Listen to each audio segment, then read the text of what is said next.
Hi, my name is Ray Adams, Chartered Financial Planner and founder of CashCalc.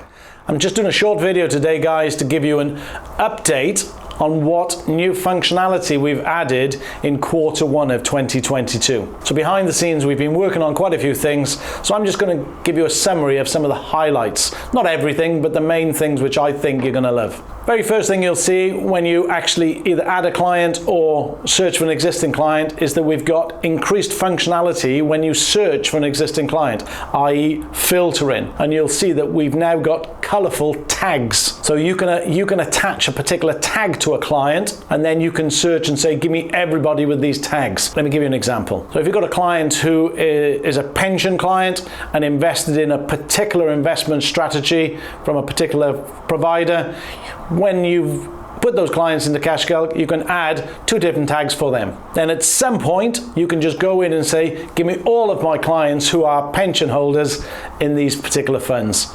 And it would immediately filter all of them just to show you those clients. Some of the functionality we're adding in the future, again, because I'm a financial advisor and I understand how we want to talk to our clients, I want to be able to, rather than send an email or quarterly newsletter to the client, we can put communication straight into the client's secure portal following that filtering activity. So you could literally get an investment report from a company and you can just say, right, I want to give this to 300 of my clients, and just put it straight into their secure portal. That's what we're working on behind the scenes. Moving on to the cash flow now, and in particular the net cash flow. We've upgraded the risk profiling section so you can now filter projections in accordance with the client's attitude to risk. So for example, if the client comes out as fairly cautious, when you then go through to build the cash flow, it will only show you asset allocations which are in accordance with that client's risk profile, with the projections and volatility and returns appropriate for that client and that attitude to risk. Looking at the gross cash flow enhancements, we've applied the same risk profile matching and filtering process as in the net. Something that I think you'll love, and it's brought a smile to my face because you guys have been asking for it for some time, and quite a few of you started asking for it, and that is asset lock-in. What do I mean by that?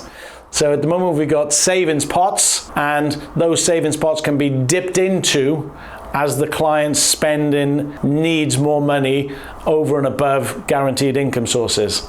You can now add that, and you can just mark it as illiquid. So it can be income generating, but actually if they need to draw on a pot, it'll ignore that pot because that is locked.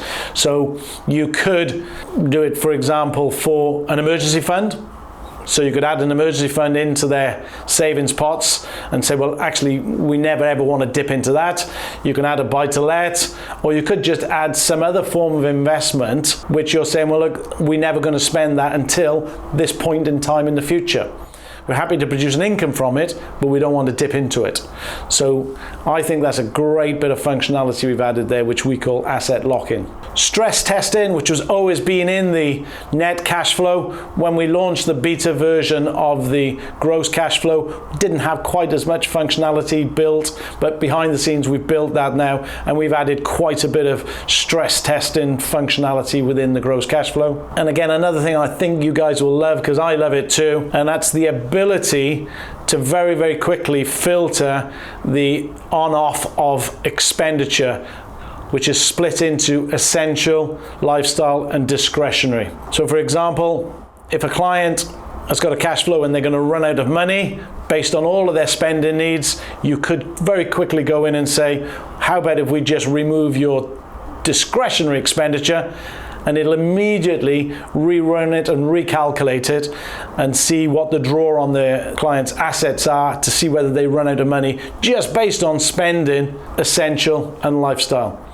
Or you could toggle off discretionary and lifestyle and just say, if you only had to spend your essential expenditure, what sort of position you're in the future. So I think that's a really, really good bit of functionality that you can very, very quickly switch on and off within the stress testing section. So I hope you can see there, guys, that behind the scenes, just in Q1 of this year so far, we've been working on quite a few things which we've already released out for you to use. And rest assured, behind the scenes, we're working on more things which will come out during Q2. You know my view. If you stand still, you're going backwards. So we want to be constantly innovating. So we're giving you cutting edge software to use with your clients. The reason we can do all of this is because we do have this feedback from you guys. You know, that bit I said about the illiquid pots is a direct result of you guys nagging me to include it. So keep the feedback coming. We do listen, we do act on it, and it does help us improve the system for you. So thanks very much for your support. Good luck with business, guys. Thank you.